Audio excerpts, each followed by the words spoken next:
இந்த ஃபோனை பாருங்களேன், லுக்கே கொஞ்சம் டிஃப்ரெண்ட்டாக இருக்குல்ல. இங்கே லுக்கு மட்டும் இல்லை, ஒரு ஸ்லீக்கான ஃபோன் தான். ஆனாலும் இதில் 7000 mAh பேட்டரி கொடுத்துருக்காங்க. அது மட்டும் இல்லை, பாக்ஸில் 80 வாட் சார்ஜர், கிட்டத்தட்ட ஒரு ஃப்ளாக்ஷிப் SoC, நிறைய டியூரபிலிட்டி கிளைம்ஸ், ப்ளஸ் ரொம்ப முக்கியமாக ரொம்ப அக்ரெசிவான ஒரு ப்ரைஸ்க்கு இந்த ஃபோனை லான்ச் பண்ணியிருக்காங்க. ரியல்மி இங்கே நிறைய விஷயங்கள் நல்லா பண்ணியிருக்காங்க அவங்க புது Neo 7ல். நோட் பண்ணிங்களா, Neo 7ன்னு சொன்னேன், GT Neo 7 இல்லை. ஏன்னா இப்போ ரியல்மி அவங்க Neo GT லைன்ஸ் ரெண்டுத்தையுமே பிரிச்சிட்டாங்க. ஸோ மோஸ்ட்டாக அடுத்த வருஷம் நம்மளுக்கு ஒரு ப்ரோ வெர்ஷன் வேறு விட்டுருவாங்கன்னு நினைக்கிறேன். Neo 8, Neo 8 Pro. சரி, அது அடுத்த வருஷ கதை. நம்ம இன்னைக்கு கதைக்கு வருவோம். இந்த வீடியோவில் நம்ம Neo 7 அன்பாக்ஸ் பண்ணி இங்கே ரியல்மி அப்படி என்ன பண்ணியிருக்காங்க, ரெட்மிக்கு ஆப்பு வச்சிட்டாங்களா பார்ப்போம். என் பேர் ஆஷ், நீங்கள் பார்த்துட்டு இருக்கிறது C4E Tech தமிழ். வீடியோ பிடிச்சிருந்துச்சுன்னா என்ன பண்ணணும் உங்களுக்கே தெரியும். வீடியோக்கு போவோம்.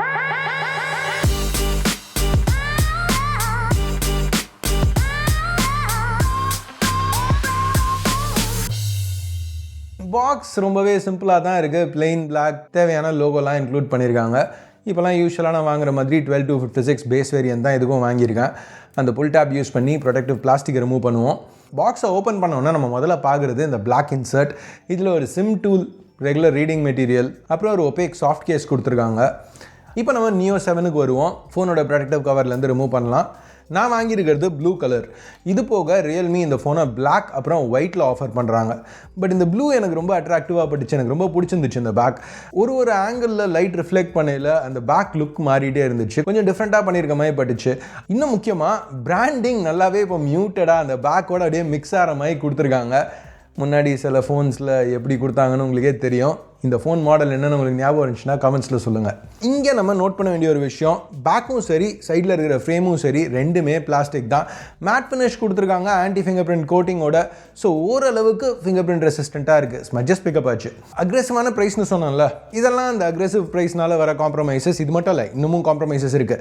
உதாரணத்துக்கு ஃபிங்கர் பிரிண்ட் ஸ்கேனர் இன்னும் ஆப்டிக்கல் தான், கொஞ்சம் ரொம்பவே லோவாக இருந்துச்சு, கொஞ்சம் இன்கன்வீனியண்ட்டாக இருக்குன்னு சொல்லலாம். டைப் சி போர்ட் USB 2 தான். வயர்லெஸ் சார்ஜிங்க்கு இங்கே சப்போர்ட் கிடையாது. அப்போ இந்த ஃபோனில் எக்ஸ்ட்ராஸ் எதுவுமே கிடையாதா அப்படின்னு கேட்டிங்கன்னா அதெல்லாம் இல்லை. IR பிளாஸ்டர் இருக்குது மேலே, ஃபோனை ரிமோட்டாக யூஸ் பண்ணணும்னா பண்ணலாம். NFC சப்போர்ட் கொடுத்துருக்காங்க. இன்ஃபேக்ட் IP68, IP69 ரேட்டிங் எடுத்துகிட்டு வந்திருக்காங்க டஸ்ட் அண்ட் வாட்டர் ரெசிஸ்டன்ஸ்க்கு. இப்போ ரீசெண்டாக உள்ள ரெட்மி நோட் லான்ச் பார்த்துருந்தீங்கன்னு வச்சுக்கோங்களேன், டியூரபிலிட்டிக்கு நாங்கள் இதை பண்ணியிருக்கோம் அதை பண்ணியிருக்கோம், டியூரபிலிட்டின்னு பேசிட்டு நீங்கள் தான் கேட்டிங்க, அதனால தான் நாங்கள் டியூரபிலிட்டிலாம் இன்க்ரீஸ் பண்ணியிருக்கோம், அப்புறம் ரேட்டையும் இன்க்ரீஸ் பண்ணியிருக்கோம். அதை பற்றி நம்ம பேச வேணாம். பட் மக்கள் நீங்கள்லாம் கேட்டதுக்காக நாங்கள் இதெல்லாம் பண்ணியிருக்கோம் அப்படின்னு ரொம்ப பில்டப் கொடுத்தாங்க தெரியுமா. அதெல்லாம் ஓகே, பிரான்ச் ஏதாவது ஒரு விஷயத்தை எடுத்து ஃபோக்கஸ் பண்ணுவாங்க, அதில் தப்பு இல்லை. தப்போ இல்லையோ அதை பற்றி நம்ம பேசல. ஏதோ ஒன்று ஃபோக்கஸ் பண்ணுறாங்க. ரேட் ஏற்றுறாங்க, ஓகே, அதுவும் நடக்கிறது தான். டியூரபிலிட்டி ஏற்றுறாங்க, அதுவும் நடக்கிறது தான். ஆனால் ஸ்பெக்ஸ் இந்த ரீசெண்ட் ரெட்மி நோட் லான்ச்சஸில் பார்த்தீங்கல்ல, ஸ்பெக்ஸ் எல்லாமே ரொம்ப ஆவரேஜ், ரொம்ப மிட் ஸ்பெக்ஸை அப்படி பில்டப் பண்ணியிருந்தாங்க. இதை ஏன் இங்கே சொல்கிறேன்னா, இந்த வீடியோக்கு அது எப்படி ரெலவெண்ட்னா, ரியல்மியும் இங்கே அந்த டியூரபிலிட்டி பேஜ்லாம் பண்ணியிருக்காங்க. நிறைய ஏரியாஸில் டைகாஸ்ட் அலுமினியம், ஸ்டெயின்லெஸ் ஸ்டீல்லாம் கொடுத்துருக்கோம் பெண்ட் ஆகாமல் இருக்கிறதுக்காக. கார்னர் ரீஇன்ஃபோர்ஸ் பண்ணியிருக்கோம். டிஸ்பிளேக்கு கிறிஸ்டல் ஆர்மர் கிளாஸ் யூஸ் பண்ணியிருக்கோம். இந்த மாதிரி விஷயம்லாம் ரியல்மியும் பேசியிருக்காங்க. ஆனால் ஸ்பெக்ஸையும் டீசெண்டாக எடுத்துகிட்டு வந்திருக்காங்க. அந்த ஸ்பெக்ஸ்க்கு வருவோம். இங்கே டிஸ்பிளே ஃப்ளாட் தான், பட் பேக் 4 சைட்ஸ்லையும் கர்வ் ஆகுது. ஸோ Neo 7 கையில் பிடிக்கல. அந்த 8.6 mm கொஞ்சம் தின்னாக இருக்கிற மாதிரி தான் ஃபீல் இருந்துச்சு. பட் அந்த வெயிட் ஃபீல் பண்ண முடியும், 215 கிராம்ஸ். ஆனால் பின்னாடி அந்த கேமரா அரேயோட அந்த ஷேப்னால பேக்கில் விரல ரெஸ்ட் பண்ணுறதுக்கு கரெக்டாக இருந்துச்சு. ஸோ எர்கனாமிக்ஸ், கையில் பிடிச்சி யூஸ் பண்ணுற அந்த கம்ஃபர்ட் ஸ்லைட்டாக அபவ் ஆவரேஜ்னு சொல்லலாம். இப்போ வெயிட் அதிகம்னு சொன்னால, அது காரணம் ஆப்வியஸாக அவங்க யூஸ் பண்ணியிருக்க 7000 mAh சிலிக்கன் கார்பன் பேட்ரி. இப்போ ரீசெண்ட் லான்ச்சஸ்லலாம் எனக்கு ப்ராசஸர், கேமரா அப்கிரேட்ஸ் அதெல்லாம் ஓகே இருக்குது, இல்லைன்னு சொல்ல. பட் எனக்கு ரொம்பவே இன்ட்ரெஸ்டிங்காக படுறது அந்த பேட்டரி அப்கிரேட் தான். நீங்களே யோசிச்சு பாருங்கள், ப்ராசஸர், கேமராஸ் இதெல்லாம் மறந்துடுங்க. இன்றைக்கி நீங்கள் எந்த ஃபோன், எந்த டேப்லெட், எந்த கேமிங் ஹேண்டில் யூஸ் பண்ணுறீங்களோ அதே டிவைஸ் ஆனால் 20% ஹையர் கெப்பாசிட்டி பேட்டரியோடு வந்துச்சுன்னா நல்லா தானே இருக்கும். அதுதான் சிலிக்கன் கார்பன் டெக்னாலஜி. அதே டிவைஸ், அதே சைஸில், அதே வெயிட்டோட 20% கிட்டத்தட்ட ஏறக்குறைய பேட்டரி கெப்பாசிட்டி இன்க்ரீஸ் பண்ண முடியுது. எனிவேஸ், பாக்ஸில் ஒரு type A to type C cable இருக்குது, 80 வாட் சூப்பர் வூக் சார்ஜரும் இருக்குது. இந்த சார்ஜர் யூஸ் பண்ணி 7000 mAh பேட்டரியை கிட்டத்தட்ட 45 நிமிஷத்தில் ஃபுல்லாக சார்ஜ் பண்ண முடியும். டிஸ்பிளேன்னு வரையில் 6.78 inch AMOLED பேனல் BOEலேருந்து சோர்ஸ் பண்ணியிருக்காங்க. ஏற்கனவே சொன்ன மாதிரி கிறிஸ்டல் ஆர்மர் கிளாஸ் ப்ரொடெக்ஷன் இருக்குது. இங்கே resolution 1.5K, refresh rate 120 Hz. LTPO டெக்னாலஜியும் இன்க்ளூட் பண்ணியிருக்காங்க, அங்கே காம்ப்ரமைஸ் எதுவும் இல்லை. இது ஒரு நல்ல பிரைட்டான பேனல். ரியல்மியோட கிளைம் 6000 nits, அது HDR இருக்குது. என்னோட டெஸ்டிங்கில் இந்த பேனல் 650 nits அவுட்புட் பண்ணிச்சு மேனுவல் மோடில். எக்ஸ்ட்ரா பிரைட்னஸ்னு ஒரு ஆப்ஷன் கொடுத்துருக்காங்க, அதை எனேபிள் பண்ணையில் 1050 nits வரைக்கும் போச்சு. ஆட்டோ மோடில் 1700 nits வரைக்கும் அவுட்புட் பண்ணுச்சு. ஸோ நல்ல பிரைட்டான பேனல்.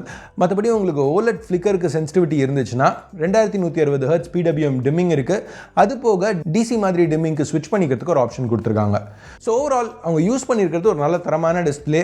அது ப்ளஸ் அந்த ஸ்டெரியோ ஸ்பீக்கர்ஸ் இருக்கிறதுனால மீடியா கன்சம்ஷன், அதாவது வீடியோஸ் பார்க்குறதோ இல்லை கேம்ஸ் விளையாடுறதுக்கோ இந்த பேனல் நல்லா தான் இருக்கும்.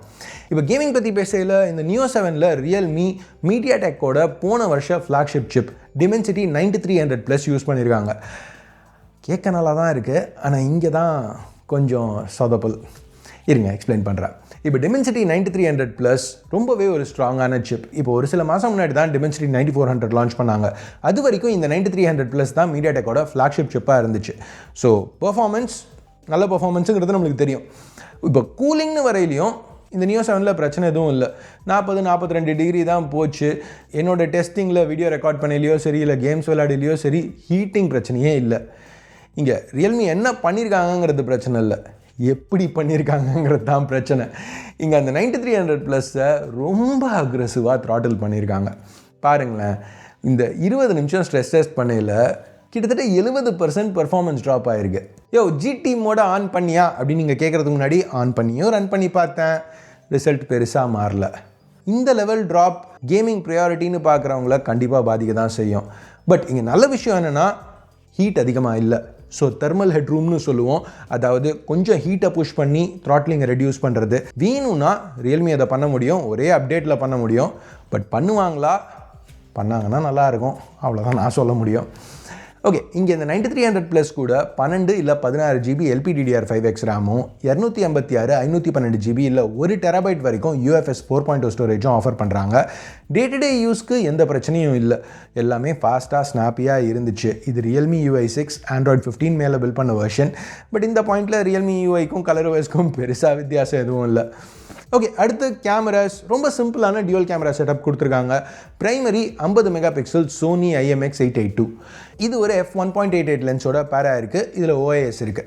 இப்போ இதுக்கு முன்னாடி iQOO Neo 10 கவர் பண்ணேன். அந்த ஃபோனில் எப்படி இன்னும் விலை அதிகமான iQOO 13ல் உள்ள அதே பிரைமரி கேமராவை யூஸ் பண்ணியிருந்தாங்கல்ல, ரியல்மியும் அதே மாதிரி இதோட விலை அதிகமாக உள்ள GT7 ப்ரோவில் உள்ள கேமரா தான் இங்கே யூஸ் பண்ணியிருக்காங்க. பட் அதில் டெலஃபோட்டோக்கு யூஸ் பண்ண சென்சரை இங்கே ப்ரைமரியாக யூஸ் பண்ணியிருக்காங்க. ஸோ இது ஒரு அரேஞ்ச் சென்சர் தான் அப்படிங்கிறதுனால நான் லோ எக்ஸ்பெக்டேஷன்ஸோடு தான் டெஸ்ட் பண்ண ஆரம்பித்தேன். பட் நான் எதிர்பார்த்ததோட இங்கே Neo 7ல் பெர்ஃபார்மன்ஸ் நல்லா தான் இருந்துச்சு. இமேஜஸ் டீட்டெயில்டாக இருந்துச்சு, லைட்டாக சேச்சுரேஷன் அதிகம், லைட்டாக டைனாமிக் ரேஞ்ச் கம்மி. பட் கண்டிப்பாக நான் நினச்ச அளவுக்கு மோசமாக இல்லை. எஸ்பெஷலி லோ லைட்டில் நான் எதிர்பார்த்ததோட ரொம்பவே நல்லா தான் பெர்ஃபார்ம் பண்ணிச்சு. சாஃப்ட்வேர் ப்ராசஸிங் நல்லா பண்ணியிருக்காங்க, ஹைலைட்ஸ் கரெக்டாக கண்ட்ரோல் பண்ணியிருக்காங்க. இதெல்லாம் டெஸ்ட் பண்ணிட்டு இருக்கல, ஓகே எதிர்பார்த்ததோட பெட்டராக இருக்குது, அபவ் ஆவரேஜ் கேமராஸ்னு சொல்லலாம்னு நினச்சேன். பட் அந்த பாயிண்டில் தான் Neo 7 இந்த ஷாட்ஸ்லாம் எடுக்க ஆரம்பிச்சிது. ஆமாம், லென்ஸ் ஃபாக் பிரச்சனை. ஆன் பேப்பர் எல்லாம் அவ்வளோ நல்லா இருந்துச்சையா, எப்படியா இப்படி சொதப்புறீங்க. அடுத்து 8 மெகாபிக்சல் அல்ட்ரா வைட். இதை பற்றி பெருசாக சொல்கிறதுக்கு எதுவும் இல்லை, எக்ஸ்ட்ரா விஷயங்கள் ஃப்ரேமில் ஃபிட் பண்ண முடியும். இதை பற்றி பாசிட்டிவ்ஸ்னால் iQOOட 8 மெகாபிக்சல் அல்ட்ரா வைடோட இது கொஞ்சம் பெட்டராக இருந்துச்சு. அதில் இருக்கிற அளவுக்கு கலர் பிரச்சனை இதில் இல்லை. இதுலேயும் ஆட்டோ ஃபோக்கஸ் கிடையாது, ஸோ இங்கேயும் நம்ம மேக்ரோஸ் எடுக்க முடியாது. 16 மெகாபிக்சல் ஃப்ரண்ட் ஃபேசிங் கேமரா செல்ஃபீஸ்க்கு நல்லா தான் இருந்துச்சு. இமேஜஸ் டீட்டெயில்டாக இருந்தது, அக்யூரேட்டான ஸ்கின் டோன்ஸோட. பட் வீடியோன்னு வரையில் 1080 30ல் மேக்ஸ் அவுட் ஆகுது, ப்ளஸ் ரொம்பவே ஜிட்டரியாக இருந்துச்சு. இப்போ ரியர் கேமரா யூஸ் பண்ணி 4K 60 வரைக்கும் ஷூட் பண்ண முடியும். பட் திருப்பியும் ஃபுட்டேஜ் ரொம்ப ஆவரேஜ், எஸ்பெஷலி டைனாமிக் ரேஞ்சும் சரி, ஸ்டெபிலிட்டியும் சரி, அந்த ஜிட்டர் இங்கேயும் நோட்டிசபிளாக தான் இருந்தது. கைஸ், இனிஷியலாக இந்த ஃபோனோட லான்ச், இதோட டீட்டெயில்ஸ்லாம் நான் படிக்கலை, எனக்கு ரொம்பவே இன்ட்ரெஸ்டிங்காக பட்டுச்சு. அதுக்கு ஒரு main reason 7000 mAh battery, Dimensity 9300+ plus pricing. ஏன்னா இந்த ஃபோனை சைனாவில் வெறும் 2100 யுவானுக்கு லான்ச் பண்ணியிருக்காங்க. டேரெக்டாக கன்வெர்ட் பண்ணால் 24500 இல்லை $290. ஸோ அந்த லெவல் ஸ்பெக்ஸ் இந்த ரேட்டுக்குங்கையில் கண்டிப்பாக காம்ப்ரமைசஸ் இருக்குன்னு எதிர்பார்க்க தான் செஞ்சேன், இல்லைன்னு சொல்ல. அதனால தான் சில விஷயங்கள் எனக்கு பெருசாக தப்பாக படல. வயர்லெஸ் சார்ஜிங் இல்லை, டெலஃபோட்டோ கேமரா இல்லை, சைட்ஸ் பேக் பிளாஸ்டிக் கொடுத்துருக்காங்க, ஓவரால் கேமராஸ் ஆவரேஜாக இருக்கிறது, அதெல்லாம் ஓகே. இந்த ரேட்டுக்கு இந்த லெவல் பெர்ஃபார்மன்ஸ் கொடுக்கல, சில காம்ப்ரமைசஸ் நம்ம சகிச்சு தான் ஆகணும். ஆனால் அந்த பெர்ஃபார்மன்ஸ்லேயே கை வச்சிட்டாங்கல்ல. கிட்டத்தட்ட 70% பெர்ஃபார்மன்ஸ் ட்ராப் ஆகுதுங்கிறது என்னால் ஏற்றுக்க முடியல. ப்ளஸ் அந்த லென்ஸ் ஃபாகிங் இஷ்யூவும் கொஞ்சம் இரிட்டேட்டிங்கான ஒரு இஷ்யூ தான். ஸோ Neo 7 எனக்கு ஒரு நல்ல ஆப்பர்ச்சுனிட்டியாக அவங்க வேஸ்ட் பண்ண மாதிரி தெரியுது. ஏன்னா ஆன் பேப்பர் பார்த்தீங்கன்னா ரொம்ப ஸ்ட்ராங்கான ஒரு ஆஃபரிங், ரொம்பவே இதுக்கு நிறையவே பொட்டென்ஷியல் இருந்துச்சு. ப்ளஸ் ரீசெண்டாக ரெட்மியோட லான்ச்சஸ்லாம் பார்த்தீங்கன்னா ரொம்பவே ஆவரேஜாக தான் இருந்திருக்கு. இப்போது ரியல்மிங்கிற பிராண்டே ரெட்மி கூட கம்பீட் பண்ணுறதுக்காக தான் ஓப்போ லான்ச் பண்ணது. ஏன்னா ரியல்மி ஓப்போவோட சப் பிராண்ட், ஒன் ப்ளஸ் ஆன்லைனுக்காக, ஓப்போ ஆஃப்லைனுக்காக, ரியல்மி ரெட்மியை கவுண்டர் பண்ணுறதுக்காக தான் லான்ச் பண்ணாங்க. ஸோ அப்படி இருக்கையில் ரெட்மி சொதப்பிட்டு இருக்க ஒரு பாயிண்டில் ஒரு ஸ்ட்ராங்கான ஃபோன் ரியல்மி லான்ச் பண்ணியிருந்தாங்கன்னா அது உங்களுக்கு ஒரு மேஜர் பாசிட்டிவாக இருந்திருக்கும். ப்ளஸ் கன்சியூமர்ஸும் பெனிஃபிட் பண்ணியிருக்கலாம். பட் இந்த ஃபோன் இப்படி தான் இருக்குது இப்போதைக்கு. மேபி சாஃப்ட்வேர் அப்டேட்ஸோட சில விஷயங்களை இம்ப்ரூவ் பண்ணுவாங்களா?